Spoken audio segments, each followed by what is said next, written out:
तो बच्चों, आज हम त्रिभुज और उसके गुण पाठ 6 से जो हमने त्रिभुज और उसके गुण पढ़े, उन पर आधारित कुछ प्रश्न हैं यहाँ पर। इस प्रश्न को हल करने जा रहे हैं। ठीक है, तो प्रश्न क्या है देखिए, प्रत्येक आकृति में x का मान ज्ञात करो। यहां पर आपको मैंने 3 टाइप के क्वेश्चन लिए हुए हैं। देखिए, पहला है ये एक त्रिभुज है, इसमें आपको 2 कोण दे रखे हैं। देखो, ये 50 अंश का है, 40 अंश का है। तो यहां पर ये x माने ये वाला कोण कितने अंश का होगा, ये निकालना। समझ मारी बात। x क्या है, ये वाला कोण है। उसके बाद इधर देखिए, दूसरे वाले चित्र में यदि हम देखें तो यहां पर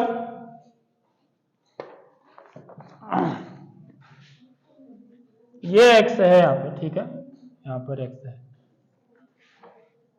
तो देखिए 40 अंश है ये, यहां पर सीधे इस कोण का मान निकालना है। यहां पर 2 कोण नहीं दे रखे हैं आपको। इस वाले त्रिभुज में 2 कोण नहीं दे रखे हैं, एक ही कोण दिया हुआ है। ठीक है, लेकिन आपको एक चीज बताई हुई है यहां पर कि ये जो निशान होता है, देखो बच्चों, ये 2 ऐसे बराबर जैसा लगा रखा है ना, ये बराबर का निशान है। इसका मतलब यह है कि यह वाली भुजा इस वाली भुजा की क्या है, बराबर। समझ मारी बात। ये 2 भुजाएं बराबर है। यहां पर भुजाओं का कुछ नहीं दे रखा है आपको, 2 कोण दे रखे हैं, तीसरा कोण निकालना। ठीक, पहला वाला सवाल। इनमें से किसी भी टाइप वाला सवाल आपका पूछा जा सकता है। ठीक है, बी वाले में एक ही कोण दे रखा है।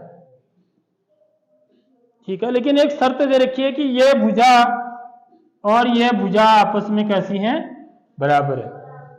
तो यह वाला कोण निकालना है आपको। ठीक बात। अगला क्वेश्चन देखिए, यह वाला। ये क्या बच्चों, किस पर आधारित है? जो बहिष्कोण वाला पढ़ा हमने। बहिष्कोण है, बाहर बन रहा है कोण, ये 120 अंश का दिया हुआ है। ये त्रिभुज है, तो इसमें ये 2 भुजाएं आपस में बराबर है। देखो, ये और ये, इसमें अंदर कोई सा भी कोण नहीं दे रखा आपको, और ये कोण कितने अंश का होगा वो निकालना है। ठीक है, तो शुरुआत करते हैं पहला वाला ए वाले भाग से। तो पहले हमने जो प्रॉपर्टी पढ़ी कि त्रिभुज के तीनों अंतः कोणों का योग, क्योंकि त्रिभुज के तीनों अंतः कोणों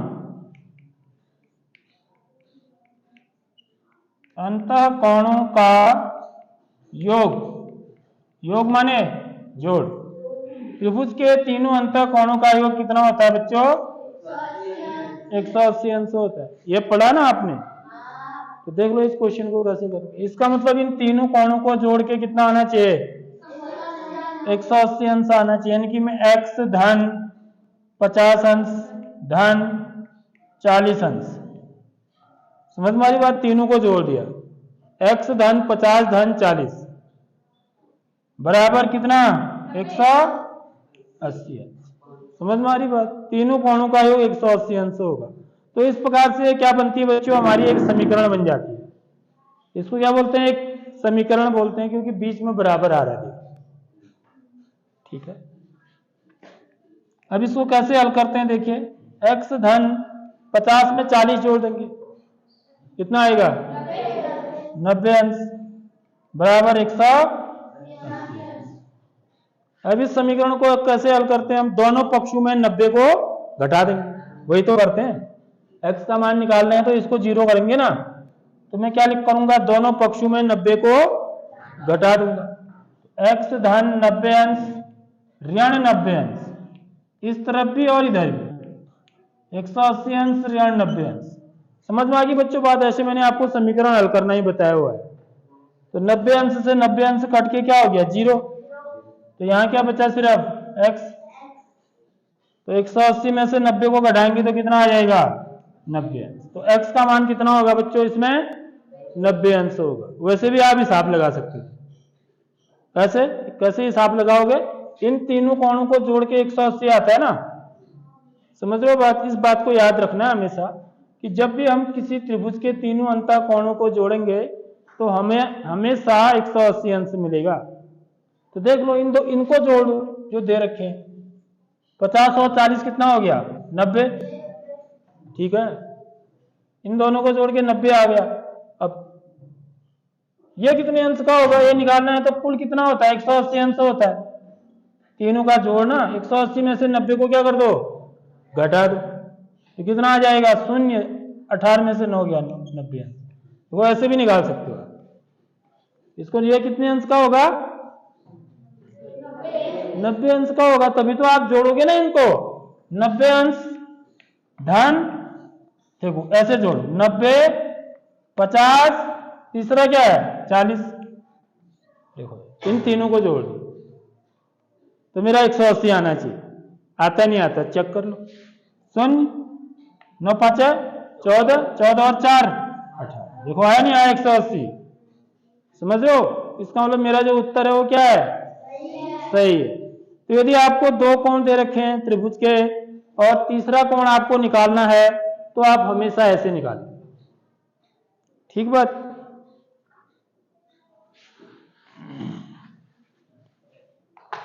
अब इसका सेकंड पार्ट कैसे करेंगे देखिए। सेकंड वाला भाग बी वाला भाग, इसमें कैसे चित्र एक बार फिर बना देता हूं। यहां पर यह 40 अंश का दिया हुआ है, ठीक है, यह x है और ये दो भुजाएं बराबर हैं।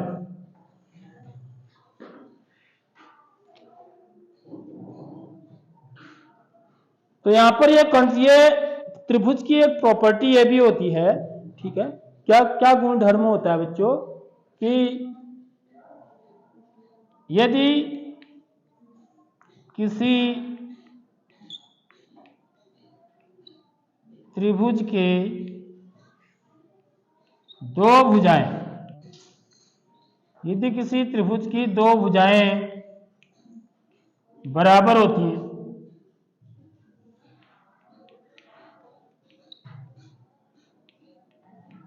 तो उनके सम्मुख कोण भी क्या होते हैं बच्चों बराबर होते हैं। सम्मुख कोण भी बराबर होते हैं। सम्मुख कोण माने आमने सामने के कोण। ये चीज याद रख लो दिमाग में। ये पॉइंट्स होते हैं ये जो दिमाग में याद रखनी पड़ती है गणित में। ये इस चीज को याद रखेंगे। देखो यहां पर यदि किसी त्रिभुज की दो भुजाएं बराबर हैं, देखो ये और ये आपस में कैसे दे रखे हैं बराबर दिए हैं ना, इसका मतलब है ये भुजा और ये भुजा की लंबाई क्या है बराबर है। मतलब यदि ये 5 सेंटीमीटर है तो ये भी 5 सेंटीमीटर है, ये कहने का मतलब है। समझ में आ रही बात। यानी कि ये कैसा त्रिभुज होगा, क्या बोलते हैं इस त्रिभुज को समद्विबाहु त्रिभुज बोलते। समझ में आ रही बात। यदि कोई त्रिभुज समद्विबाहु है ना तो बच्चों उसके दो कोण भी बराबर होते हैं आपस में। यदि दो भुजाएं बराबर है ना तो दो कोण भी बराबर होंगे। कौन से कोण, उनके सम्मुख, मतलब इसके सामने कौन सा कोण, इस भुजा के सामने कौन सा कोण है ये वाला सामने। समझ में आ रही बात। इस भुजा के सामने कौन सा कोण है ये वाला। समझ में आ गई बात। यानी कि ये दो कोण भी आपस में कैसे होंगे बच्चों बराबर होंगे। समझ में आ रही बात। यानी कि x भी कितने अंश का होगा 40 अंश का ही होगा। आगे बात समझ में। तो कैसे यहां पर कुछ नहीं लगाना है, x बराबर क्या हो जाएगा फिर 40, इसलिए x बराबर कितना होगा 40 अंश। क्योंकि जितने अंश का यह वाला कोण होगा उतने ही अंश का यह वाला कोण भी होगा। ठीक बच्चों, समझ में आ गई बात। यदि किसी त्रिभुज की दो भुजाएं बराबर हैं तो उनके आमने सामने के कोण भी बराबर होते हैं। तो ये 40 अंश का है तो ये भी 40 अंश का ही होगा, यानी कि x कितने अंश का होगा, 40 अंश, x बराबर 40। ठीक है, नोट करेंगे।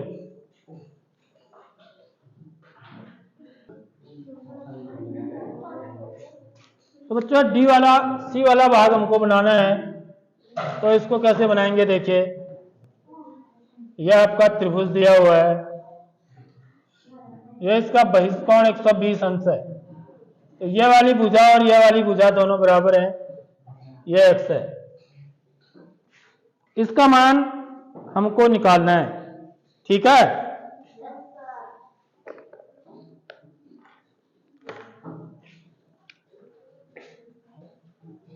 तो बच्चों यहां पर ये देखेंगे जरा सा, यदि ये दो भुजाएं बराबर हैं तो इनके सामने के कोण भी बराबर होंगे। समझ में आ रही बात, ये भुजा, ये वाली भुजा इस वाली भुजा के बराबर है, तो ये वाला कोण इस भुजा के सामने वाला कोण ये है, इस भुजा के सामने वाला कोण ये है, तो ये कोण भी आपस में कैसे होंगे, बराबर होंगे। ठीक बात, तो ये कोण मेरे लिए निकालना बड़ा आसान है ना, है नहीं है?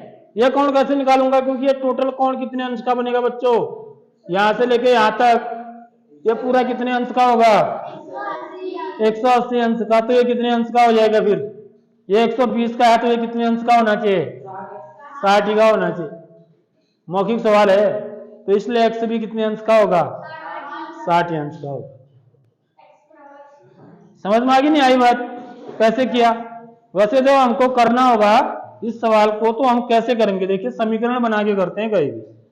देखो यहां पर यह वाला कोण, ये वाला कोण निकालना है मुझे। ठीक है, सबसे पहले तो क्योंकि ये इस कोण के बराबर होगा, तो यदि x का मान निकालना है मेरे को, तो सीधे में क्या करूंगा बच्चों, 180 अंश में से 120 अंश को क्या कर दूंगा, घटा दूंगा।